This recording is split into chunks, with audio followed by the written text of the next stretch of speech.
Eu quero falar com você sobre essa história, a história do profeta Elias. Elias ficou angustiado na sua alma, emocionalmente abalado, a ponto de chegar para Deus e dizer: Senhor, pode me levar, a ponto de chegar para Deus e pedir a morte. Mas antes de Elias pedir a morte, nós vemos ele em outro cenário. Nós vemos Elias em um tempo difícil, uma situação complicada, em que o povo estava vivendo um dos piores momentos.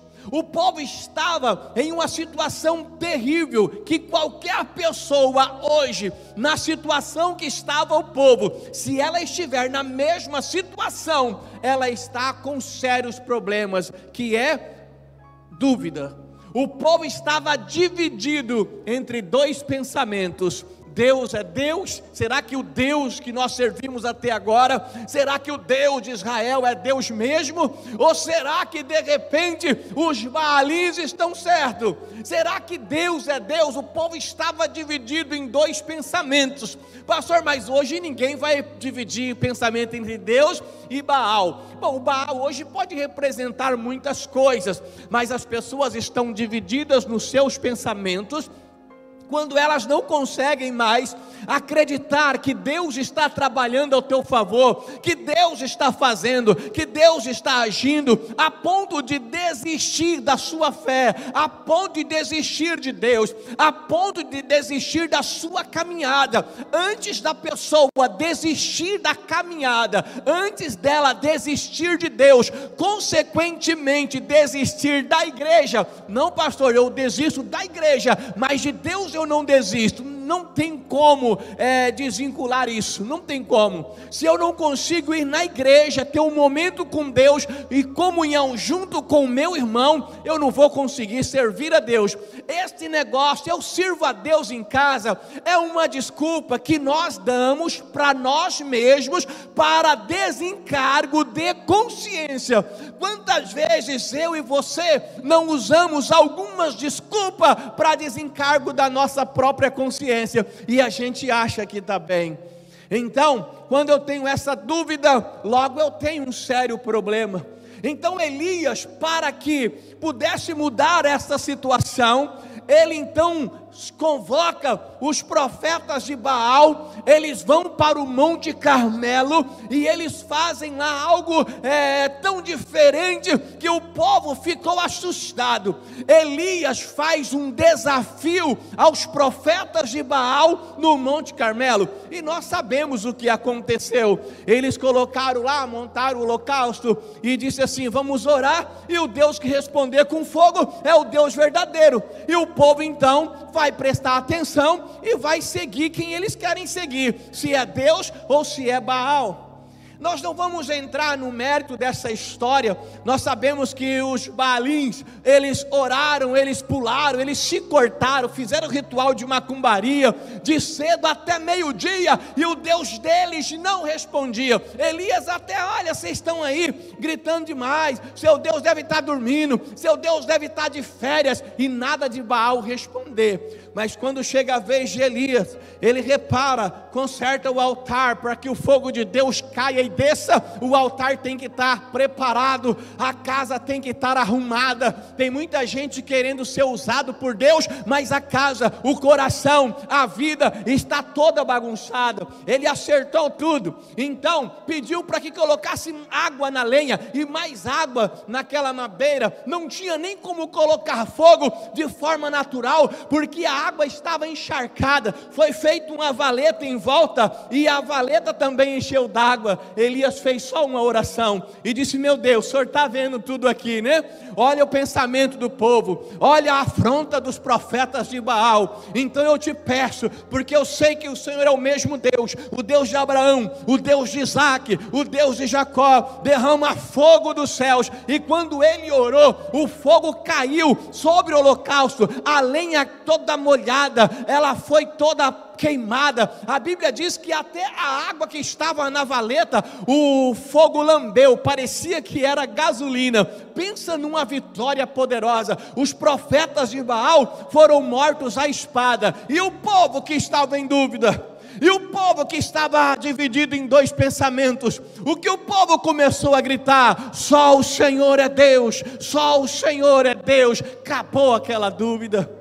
Elias vinha de um momento em que o Senhor havia manifestado o poder na vida dele com fogo, neste momento e outras vezes, tanto é que Elias foi conhecido e é conhecido como o profeta do fogo. Elias havia orado e Deus havia mandado a chuva depois de 3 anos de seca. Elias vinha de vitória após vitória, vitória após vitória. Era para Elias estar radiante, era para Elias estar comemorando, era para Elias estar celebrando, era para Elias estar festejando, porque era muita bênção, era muita vitória. Eu não sei se você já viveu um tempo assim, de olha, eu tenho que comemorar, é muita bênção, é muita vitória, deu certo, Deus abriu as portas do emprego, olha, deu certo isso aqui, deu certo aquilo ali, e você vai louvando e agradecendo, e é muita bênção. Mas sabe, irmãos, a gente precisa entender e compreender, para que não sejamos frustrados.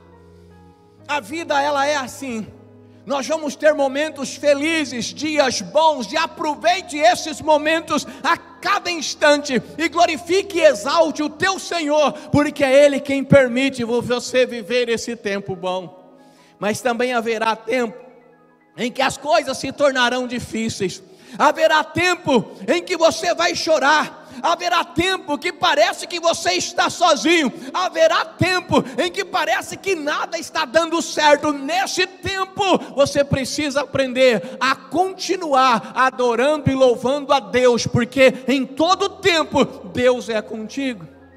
Elias, depois de grandes vitórias, ele recebe uma mensagem que muda a história dele, que muda o sentimento dele, que muda toda a situação. Jezabel, por ter os seus profetas, certamente muitos conhecidos dela mortos, ela então resolve matar Elias.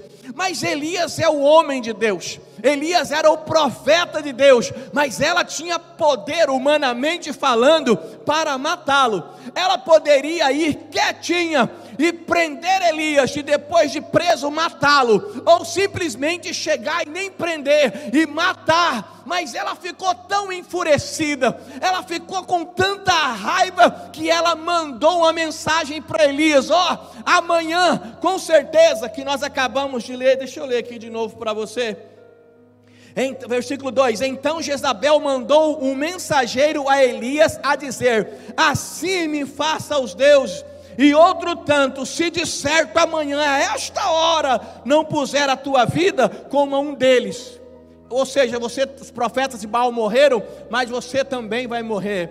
Elias tinha tudo para celebrar a vida, Elias tinha tudo fez tudo para agradar ao Senhor Deus, e logo, achando que teria festa por muitos dias, veio sobre ele um decreto de morte. Um decreto de morte. A fúria e a raiva de Jezabel, a fúria e a raiva do inimigo, já faz com que Deus comece a trabalhar em teu favor. Ela podia matá-lo, ela podia prendê-lo e depois matá-lo, mas ela resolveu mandar uma mensagem com uma ameaça. Isso deu a Elias a oportunidade de pernas, para que te quero? De fugir. Elias fugiu. Aí nós entramos na história em que Elias, angustiado, fugiu, deixou o seu moço, e no outro dia começou a caminhar sozinho. Elias vai para um lugar que certamente você pode já ter ido, ou você ainda vai, ou você já está nele, chamado deserto. Quem não conhece o deserto nem pode falar que é cristão. Se alguém quer ser usado por Deus, se prepare para caminhar e passar pelo deserto. Moisés foi para o deserto, Elias foi para o deserto, Jesus foi para o deserto para se preparar para o trabalho. Por isso nós falamos que o deserto é a escola do Senhor. É lá no deserto que Deus forja os verdadeiros guerreiros. Mas Elias não foi para se preparar, Elias foi para fugir do decreto de morte sobre a vida dele, de Jezabel. Elias caminha um dia inteiro dentro do deserto, adentrando o deserto. Imagina, meu irmão, um dia inteiro caminhando, e certamente a sua cabeça pensando, ele certamente se lembrando das vitórias, ele certamente se lembrando dos momentos e das oportunidades que ele tinha, agora para estar adorando a Deus, glorificando, está vivendo tudo bem, e ele está fugindo com medo de Jezabel o matá-lo.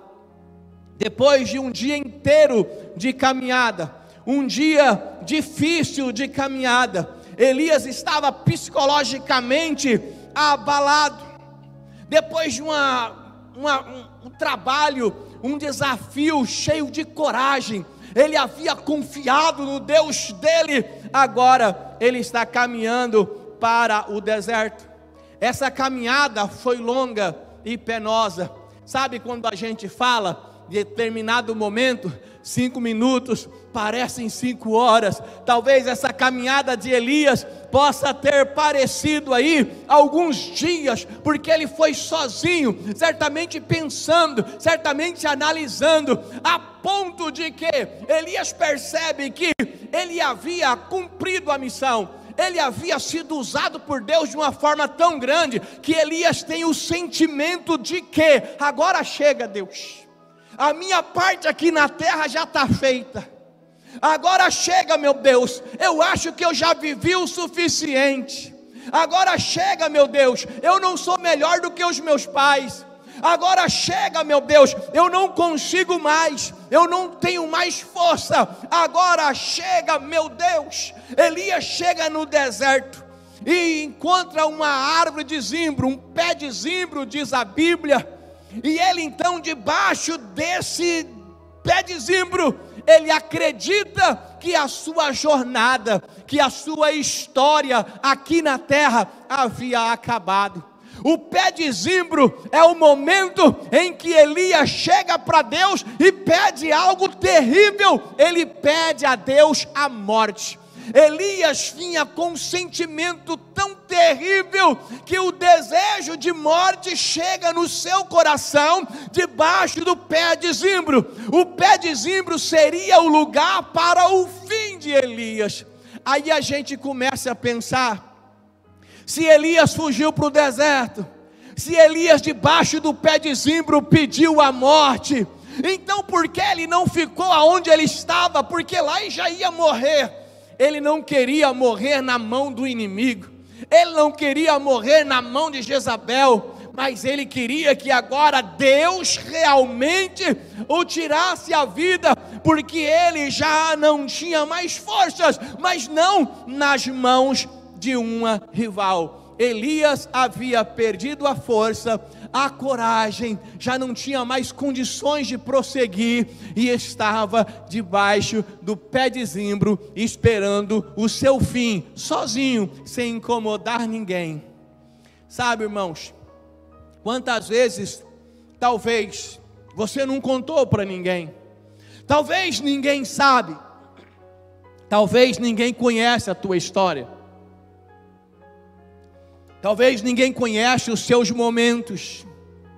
As pessoas veem o teu sorriso, as pessoas veem a tua vitória, as pessoas veem como você está, mas muito não sabe como é a sua vida no dia a dia, ou as coisas que você passou. Quem sabe você não contou para ninguém, quem sabe você não contou nem para o seu esposo ou para a sua esposa, quem sabe você não falou para o pastor, quem sabe você não falou para o melhor amigo ou a melhor amiga, mas teve momento na sua vida que você caminhou para o deserto, você ficou sozinho, você nem falava nada para ninguém, parece que ninguém podia te ajudar, e você caminhou sozinho em uma caminhada longa e penosa pelo deserto, até chegar debaixo do pé de zimbro, a ponto de achar que agora era o teu fim.